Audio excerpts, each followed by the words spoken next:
¿qué tal? ¿Cómo están? Bienvenidos nuevamente a Conexión Digital. Mi nombre es Mariana Susaya y en esta ocasión vamos a platicar acerca de cómo se ha introducido la magia en las organizaciones. Ese tema lo veremos en el número 7 de nuestra revista Conexión, así es que te invito a consultarla. Y para hablar de este tema hemos invitado al doctor Martin Larsson. Él es profesor de tiempo completo de la Universidad de las Américas, Puebla. Él cuenta con un doctorado en antropología social en la Universidad de Manchester. También tiene una maestría en antropología social, Centro de Investigaciones y Estudios Superiores en Antropología Social en México. Tiene una licenciatura y un máster en Derecho que obtuvo en Suecia y también en la Universidad Pontificia Católica de Perú. También cuenta con una licenciatura en Historia de Ciencia que también obtuvo en Suecia. Y pues bueno, el trabajo de Martin gira en torno a la organización de proyectos empresariales, gubernamentales y sociales, sobre todo en Chiapas. Actualmente su experiencia y conocimientos los ha traducido en el desarrollo de una aplicación enfocada a instructores o facilitadores de deportes. De esta manera, va a adquirir mucha más información y conocimientos. Por su trabajo, se ha ganado el primer lugar del premio Magda Fischer Muth de la Asociación Mexicana de Estudios Rurales y del premio Gustavo Cabrera del Centro de Estudios Demográficos, Urbanos y Ambientales del Colegio de México. También ha ganado el segundo lugar en el concurso Research Image Awards de la Universidad de Manchester. Y actualmente es miembro del Sistema Nacional de Investigadores. ¿Cómo estás, Martín? Mucho gusto por tenerte aquí. Mucho gusto, muchas gracias. Todo bien aquí. Contento de estar aquí con ustedes. Muchísimas gracias, Martín, por tu tiempo, pero sobre todo porque en tu participación en la revista nos llamó la atención sobre todo cómo empezaste a integrar la magia en las organizaciones. Me gustaría preguntarte, siendo tú doctor en antropología, ¿qué es lo que te motivó a escribir sobre las organizaciones, trabajar en ellas y cómo has visto que se ha introducido la magia precisamente en estos tiempos de pandemia? Bueno, yo creo que como me estás haciendo la pregunta, hay un asunto ahí de la antropología. Creo que a mucha gente le va a sorprender, ¿no? La antropología de las organizaciones, ¿qué es esto? Y sí, me ha topado muchísimo con esto en México. Es mucho más común en otros países donde hice mi doctorado en Manchester, bueno, en el Reino Unido en general, en Estados Unidos. Y en Suecia también es mucho más común. Hay una larga trayectoria con antropólogos trabajando para organizaciones, pero bueno, este es como un preámbulo por si alguien se pregunta por qué no estoy en alguna pirámide o algo así. Pero bueno, este tema de la magia en las organizaciones, y bueno, también escribí sobre la intuición, ¿no? O sea, la intuición y la magia como los dos puntos. Yo lo pensé a pensar mucho más por culpa de la pandemia, en realidad. También me entrevistaron antes, justo cuando empezó la pandemia, me entrevistó una persona y me preguntó como, bueno, ¿qué consejos daría a las empresas ahorita? Y yo así, bueno, yo en ese momento, yo creo que leía demasiado los periódicos en Suecia. Aparte, escuchaba mucho a mi papá, que es médico, y así, no, no pasa nada, no, esto no. Y así, no, pues confianza en sus planes, ¿no? Tranquilos, no pasa nada, básicamente así, ¿no? Yo creo que no se publicó, espero que no se haya publicado, espero que nadie lo haya tomado en serio, y tardó pues, poco tiempo antes de que me di cuenta que estaba súper mal, ¿no? Y yo creo que, o sea, siempre existe esa tensión, ¿no? Entre los planes y como el momento y los cambios y así, ¿no? Y bueno, yo en diferentes momentos sí he trabajado como con las dos partes, pensando más en, bueno, cómo mejorar planes, pero también cómo mejorar la implementación de diferentes tipos de proyectos.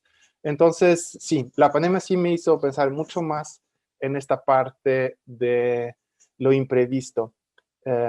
Y ahí es donde entra la magia, porque la magia es, así es como se entiende desde la antropología, es como una forma de intentar controlar cosas que realmente no se pueden controlar. Esa es la idea de la magia. Entonces, bueno, pensamos que es como algo sobrenatural, y sí, hay mucho de este tipo de creencias, pero más allá de cómo calificar las creencias, es como cuál es la intención, qué es lo que se busca hacer. Entonces, bueno, por eso empecé a pensar más en eso. ¿Cómo moverse en un mundo que está cambiando muchísimo ahorita? Muchas empresas están enfrentando problemas que no se imaginaban, que yo para nada me imaginé. Yo, más que estar como, digamos, ayudando a dar algún paso y estaba viendo qué están haciendo, ¿no? Todo sorprendido y cómo manejan todo esto y para luego ir como pensando, bueno, si esto de la magia y la intuición tal vez puede ser interesante como hablar más de eso y pensando también en futuras crisis, qué podemos hacer en el futuro, cómo podemos practicar eso, cómo podemos mejorar esa parte. Y es complicado, ¿no? Porque si pensamos en planes, también tiene su chiste, ¿no? Hacer buenos planes, pero esta parte es como mucho más complicada, me parece. Martín, decías, la magia es intentar controlar cosas que no podemos controlar Ujú. y hacemos cosas distintas. ¿Es así más o menos lo que lo estás comentando?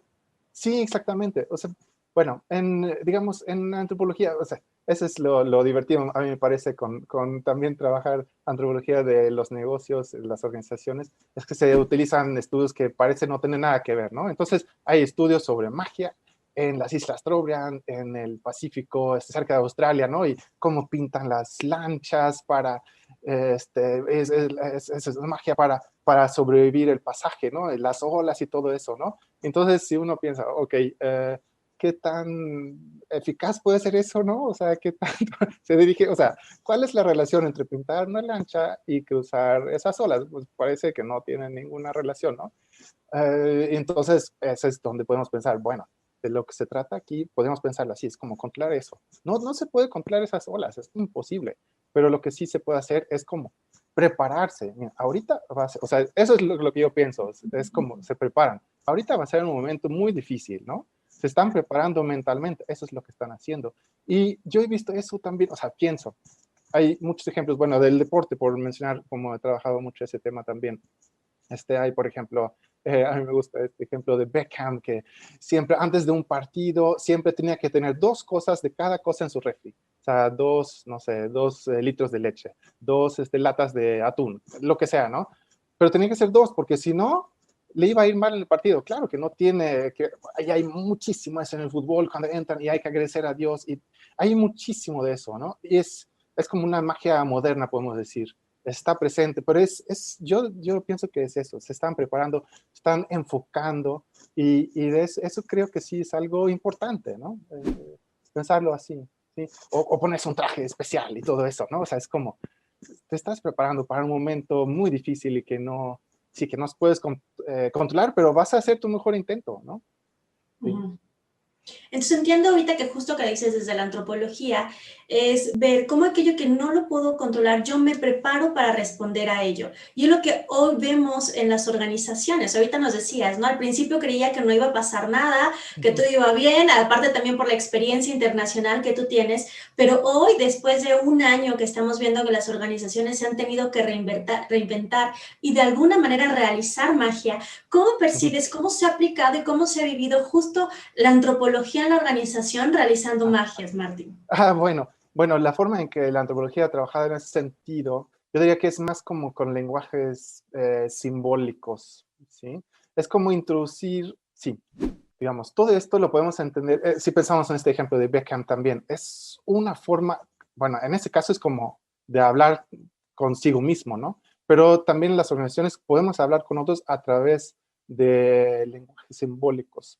Entonces, sí, se ha trabajado mucho y de nuevo se inspiran en estudios que no se puede imaginar, yo creo. En África, ritos de paso, cómo es volverse joven y adulto y pasar, ¿no? Pero en las organizaciones también, todo el tiempo hay cambios, ¿no? Si pensamos en la ULAP, cuando entran los alumnos, ¿qué hacen? Tienen una de alguna forma ahí, una más oficial que la otra, creo, pero bueno, y cuando salen también hay una ceremonia. Marcamos eso, son mensajes simbólicos que todo el mundo entiende.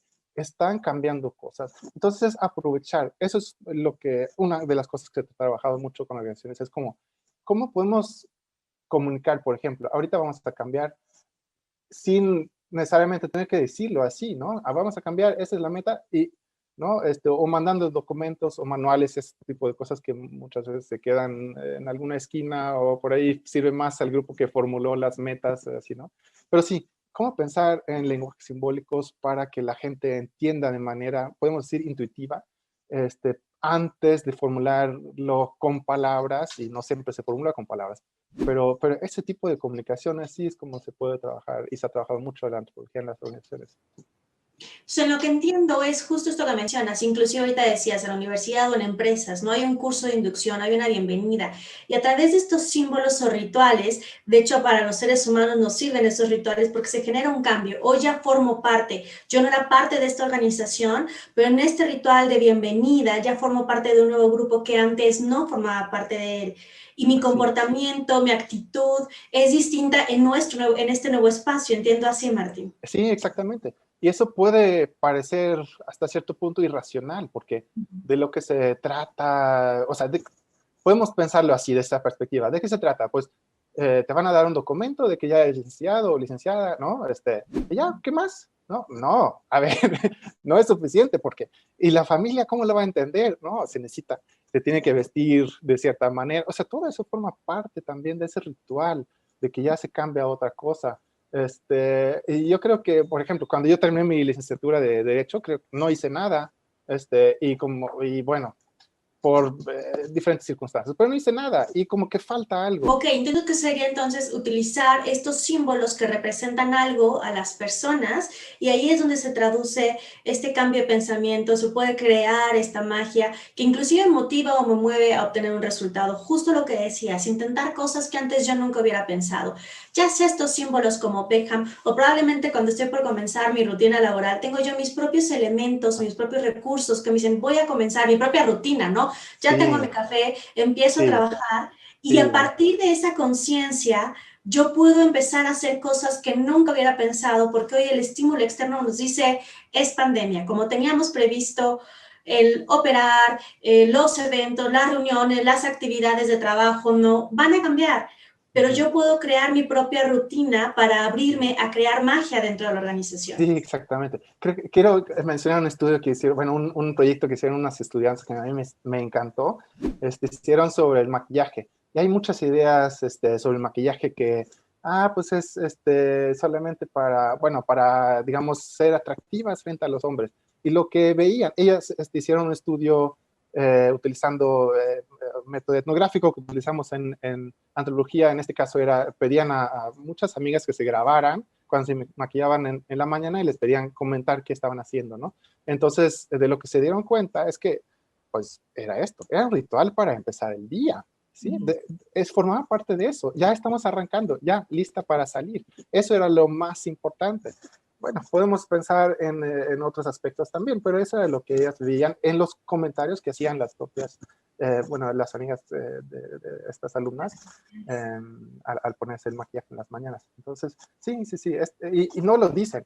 Ahorita estoy empezando el día. No, no es el punto, es esto, ¿no? Es un lenguaje simbólico, pareciera mágico, casi, casi, ¿no? Vamos a controlar este día, vamos a ver qué tal, qué va a pasar, pero es como, sí, control a veces suena feo, pero ¿cómo enfrentar este día? ¿Cómo prepararse para el día, ¿no? Sí. Y que inclusive esos rituales han ido cambiando, ¿no? Y probablemente hoy nos vamos a ajustar a diferentes rituales. Y entiendo que ese ritual tiene un símbolo para mí. Y justo ahorita lo mencionabas también, que hablabas en el artículo acerca de la intuición, pero estos símbolos representan algo para mí que hacen eco, ¿no? En mi historia, en mi propia experiencia. ¿Cómo podrías definir tu intuición y qué significa que hoy, en tiempos de pandemia, estamos también usando nuestra propia intuición? ¿Qué sería también intuición en estos temas? Sí, ese es un gran reto, ¿no? Han habido varios intentos por captar eso, ¿qué es? Y hay psicólogos que lo han trabajado desde su perspectiva. Mi entrada ha sido mucho más desde la filosofía, ¿sí? De la antropología, sí, se puede también, hay conexiones con diferentes ramas del conocimiento, una de ellas es la filosofía, y ahí existen como teorías muy antiguas que hablan de conocimientos prácticos, frónesis, que es como la sabiduría de actuar en el momento. Es eso, intuición, pero se conecta con, es lo que me gusta de esto, es cómo se conecta con conocimientos técnicos, con conocimientos sobre el mundo. Entonces es como un paquete, ¿sí? Y podemos ir como más de cerca, se puede practicar esto, se puede aprender de otros, pero muchas veces también es algo que es difícil expresar. También se ha hablado de conocimiento tácito, ¿sí? Lo que esto, ¿no? O lo simbólico, por ejemplo, ¿no? De lo que no se expresa en palabras, pero está ahí. Entonces, sí, sí, sí, Sí, podemos pensar esto como intuitivo, lo que es antes de la lengua, ¿no? Algo así podemos pensarlo. Yo prefiero pensarlo así que pensarlo como implícito, o muchas veces habla de algo inconsciente. Bueno, no sé, sí. Yo prefiero eso. Antes de expresarlo en palabras, se tiene como este tipo de conocimiento. A mí me gusta, cuando yo he trabajado con esta aplicación, es un tema que me ha interesado bastante, porque ellos intentan todo el tiempo volver el fútbol, en ese caso, los conocimientos tácitos del fútbol, lo intentan volver explícitos y hacer como poderlo comunicar a un público mucho más amplio. Y son décadas de experiencias que han intentado sistematizar. Entonces yo creo que es un buen ejemplo de que sí se puede comunicar ese tipo de conocimientos, que es como, ¿cómo se hace eso? Se necesita también estudiar eso, ¿sí? ¿Cómo se hace? ¿Cómo se hace realmente? Cuando pegas la pelota, ¿cómo se hace realmente con el pie, no? Porque incluso una persona que lo sabe hacer, no necesariamente lo sabe explicar, ¿sí? Se sabe hacer y ya, es el know-how, ¿no? Pero no necesariamente se puede explicar. Pero bueno, yo creo que sí se puede, y sí se puede comunicar con otros, y sí podemos ahorrar un montón de tiempo también aprendiendo de otros, eh, como eh, leer situaciones sin utilizar necesariamente el lenguaje. Y que justo ahorita que lo mencionas, es uno de los grandes retos en las organizaciones, la administración o gestión del conocimiento, la transferencia, ¿no? El que si yo ya viví algo y lo experimenté y sé hacerlo, ¿cómo lo hago para transferirlo con alguien más? Sin embargo, ese alguien más tiene que construirlo a partir de su propia experiencia, a partir de su propio aprendizaje. Si queremos desarrollar inclusive nuestra intuición, tendríamos que exponernos a situaciones que me permitan hacer estas conexiones y ver las cosas de forma distinta. Claro, cada uno con nuestra propia identidad. Sin embargo, es exponerme a eventos, situaciones, experiencias, y que son las mismas, a lo mejor que algunos colegas dentro de la organización, y de esta manera podríamos compartir, tener una misma visión. De hecho, hasta tú lo has visto, a lo mejor en equipos de fútbol, como no se dice nada, ¿no? Pero ya va a lanzar para acá y el compañero lo sabe y ya están tan bien acoplados que entienden el movimiento, la corporalidad, la situación, porque lo están viviendo en conjunto. Yo creo que en las organizaciones pasa lo mismo con los equipos que ya son lo suficientemente maduros. Sí, sí, no, estoy muy de acuerdo. Sí, sí, muy interesante todo eso, esa comunicación, exactamente. Y eso es algo que a mí me gusta del fútbol, también es un misterio. ¿Por qué? Porque desde hace una década o dos hay muchos matemáticos trabajando con equipos profesionales, ¿no? Y entonces después de cada partido saben estadísticamente cuántos goles debieron de haber metido, ¿no? Entonces así sale. Y no salió así en el partido. ¿Por qué no? Pues sí, esa es la gran pregunta. ¿Por qué no? ¿No? ¿Por qué ese equipo? Sí, ahí entran ese tipo de cuestiones que son difíciles de tocar, pero están ahí, ¿no? Exactamente, el contacto entre los jugadores o las jugadoras, cómo se da, ¿no? Sí, sí, sí, a mí la verdad sí me fascina todo eso, me parece súper interesante, y sí hay algo, por eso, o sea, por eso de nuevo regresa a este término de magia, de pareciera que fuera algo mágico, ¿no? Claro, lo podemos ir viendo, ¿qué es esto? Con más detalle y con la experiencia, como mencionas, sí podemos eh, mejorar nuestra capacidad de actuar de la mejor forma en un momento dado. Pero sí, y bueno, el fútbol es también interesante en ese sentido, porque siempre son nuevas situaciones. Bueno, sí, es como, sí, se marca mucho, ¿no? Y aunque haya una estadística, también pueden haber sorpresas, y esas sorpresas es cuando sucede, inclusive pueden ser a lo mejor no tan positivas, pero si hablamos de una sorpresa positiva, también podría ser la magia que sucede con cada uno de los jugadores y la integración de todos ellos. Al final, el comportamiento humano, que es lo que tú también estudias, pues no lo podemos predecir, aunque haya cierta estadística. Sí, Sin embargo, sí podemos sentir a través de estos símbolos el significado que tienen. Y me gustaría compartirte, fíjate que Malcolm Gladwell, él tiene un libro que se llama Blink, y que se le menciona inteligencia intuitiva. Y él dice que en 2 segundos podríamos descubrir la verdad. Lo que pasa es que sucede algo, tengo una intuición, porque ya lo he vivido, lo he experimentado, me he estado expuesta a situaciones similares. Sin embargo, entra la razón y empieza justo esto que dices, a traducirlo en palabras, a razonarlo, no, no puede ser así, no puede ser así, no puede, no puede, no puede, porque la tendencia, la estadística, los pronósticos no son distintos. Sin embargo, hay algo que dice, no, no, no, no va por ahí. Y lo que nos invita es, regresa a tus 2 primeros segundos. ¿Tú qué piensas al respecto, Martín? Sí, me hiciste recordar también un autor sueco que se llama Hans Rosling. Él habla del problema de los prejuicios en proyectos de desarrollo, que el problema muchas veces es que tenemos eso, ideas preconcebidas. Y eso hace que los programas sean malos. Y lo mismo puede ser en proyectos empresariales, ¿no? Tenemos ideas acerca de cómo es la gente, ¿no? En esta organización y pueden ser flojas o lo que sea, ¿no? Tenemos ideas de cómo son y planeamos a partir de eso, pero si nos basamos en prejuicios, van a haber muchos problemas en el camino. Ahí es donde entra también la necesidad de estudiar cosas y desaprender lo que impide como el uso de esta experiencia, la intuición, digamos, correcta, ¿no? Creo que también en su libro menciona, tiene un ejemplo de una trombonista, creo que es trombonista, que, que entra, bueno, no necesariamente tenemos que entrar en detalle en ese libro, pero sí habla de los prejuicios en contra de mujeres tocando instrumentos y que solamente los hombres pueden tocar ciertos instrumentos, ¿no? Pero escuchan, si no la ven, escuchan que es buenísima, ¿no? Pero si la ven, no, es que esta no puede tocar el trombón, ¿no? Porque ya entran los prejuicios. Yo creo que hay muchísimas cosas que aprender de eso, y también esta cautela de cuándo debemos también de desconfiar de nuestra intuición, y creo que ahí es donde entra mucho esta cuestión de los prejuicios, ¿no?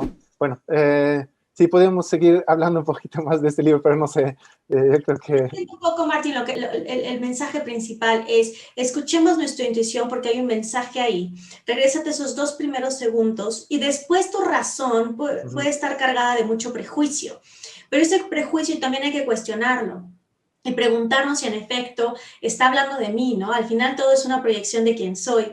Entonces, si, por ejemplo, no puede ser así, que sea ella la que esté tocando, bueno, tiene que ver con mi propia historia, que me dice que no es viable, pero ahí está mi prejuicio. Sin embargo, lo primero que yo escuché fue a una persona que es virtuosa en cierta cosa. Eso sí lo voy a poner atención. Eso sí es.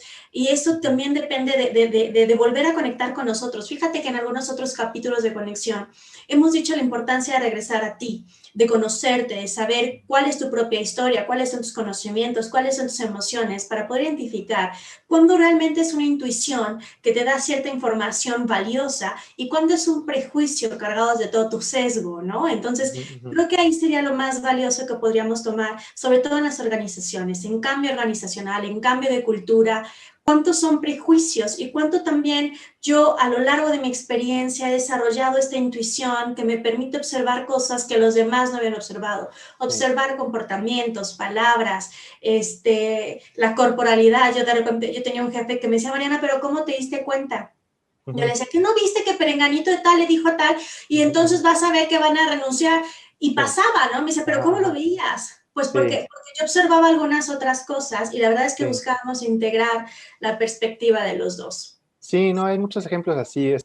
En Suecia existe también una universidad tiene un centro de conocimiento práctico y trabajan, hay muchos ejemplos de esto que mencionan, también han publicado sobre sus trabajos. Enfermeras que saben que alguien está mal, el médico lo checa, no ve nada y se muere 2 días después. ¿Cómo lo supo? Pues nunca lo supo decir, ¿no? Pero ella lo sentía, ¿no? Porque veía algo y ni siquiera lo sabía decir, pero algo tiene que haber visto. Entonces, creo que sí, o sea, a mí sí me gustaría como pensar más en procesos reflexivos, o sea, que más empresas pensar, organizaciones en general, pensaran en cómo podemos como apoyar esos procesos, cómo podemos abrir para la experiencia de los propios empleados, los propios integrantes de la organización y no siempre confiar ciegamente en la estadística, y si la estadística dice eso, que nos ayuda muchísimo, pero también tiene sus límites. Y también, si se trata de predecir, se trata de mover en un mundo que cambia, y se trata de, sí, de poder intentar controlar eso, tiene sus límites. Y han habido muchos ejemplos de eso, ¿no? Donde no, esto no va a funcionar, la estadística, los grupos focales dicen esto, este producto no va a funcionar, pero yo sí creo en este producto y lo hacemos y ya, ¿no? Entonces, bueno, sí, yo sí quiero agradecerle a esta pandemia, esto tal vez, como de haber regresado un poquito pensando más. Sí, yo sí creo que existe como esa tensión existe siempre, ¿no? Y creo que eso es también el reto de estar como, a ver, ¿hasta qué punto podemos planear? ¿Qué tanto espacio hay que dejarle a esta parte más de la experiencia de las personas? Eso es algo que, o sea, ahorita pensándolo también, yo he publicado sobre eso hace un par de años, de la importancia de combinar los planes con algo de espacio para las personas, para que puedan utilizar su juicio, ¿no? Y eso es algo que yo pienso también, la universidad tiene un papel importante ahí, de pensar en cómo fomentar eso. No se trata de solamente seguir lo que dijo el maestro todo el tiempo, no. A ver, se trata aquí de desarrollar el propio juicio, ¿no? Y entender tal vez principios más básicos, no sé. Sí, yo creo que eso es muy importante, ¿no? Que salgan individuos más libres en ese sentido, que no solamente sigan recetas, ¿no? Sino que sepan en qué momento sí hacer planes y en qué momento hay que repensar eso, ¿sí? Ser flexibles en ellos. Y aquí quiero retomar para concluir, Martín. Precisamente en el artículo que nos compartes en nuestra revista Conexión, mencionas que algo muy interesante fue este viaje que pasamos de políticas, procedimientos, inclusive manuales, a un viaje en el que, o a tomar acción marcado por la intuición y la magia. ¿Cómo ves? Sí, no, sí, eso fue exactamente mi idea, que ha sido muy importante y creo que, sinceramente creo que muchas empresas y muchas organizaciones se han salvado por tener buenos líderes líderes que sí han sabido manejar su intuición, y no escuchar a veces a gente como yo que digo, sigan su plan, está muy bien, ¿no? Eso se ve súper bien, ¿no? Sí, no, pues, si uno tiene experiencia en el área, sí, escuchar la propia experiencia, confiar en eso, creo que sí es también muy importante en realidad. Así es, y justo ahorita lo que estamos viviendo es pasar de un plan que teníamos, ¿no? Había empresas que lo tenían a 5, a 10 años o tal vez 3 años, sino estar abiertos en la flexibilidad, abrirnos a otras posibilidades. Y la verdad es que la pandemia nos enseñó a, si no romper esos planes, a crear nuevos planes, a innovar a partir de ello y ver las cosas de manera distinta. Pero lo que me gustó es lo que decías, llevarnos regresar hacia la reflexión, que seamos organizaciones con mucho más reflexión, que formemos a jóvenes con un pensamiento crítico, que podamos pensar, crear, pero viendo también a la persona como persona. Y pues bueno, creo que ese es el mensaje principal que queremos dar también por Conexión. Por eso hablamos de liderazgo disruptivo, por eso hablamos de cambio organizacional, de desarrollo, de la experiencia del colaborador. Y en esta ocasión con temas así en el que la magia puede suceder en la organización, siempre que rompamos esos esquemas y construyamos y hagamos cosas que tal vez antes no veíamos posible. Muchísimas gracias, Martín, por el tiempo, por estar aquí con nosotros. Gracias por compartir nuestra experiencia. Y la verdad es sumamente interesante ver cómo la antropología o todos estos estudios que suceden en campos alternos se pueden ver reflejados en cualquier organización. Sí, muchísimas gracias a ustedes, de verdad, es un placer estar aquí contigo y conversar sobre este tema. Bueno, mil gracias. Muchas gracias a ustedes, nos estamos viendo en la próxima edición de Conexión Digital y les invitamos a consultar la revista Conexión. Muchas gracias.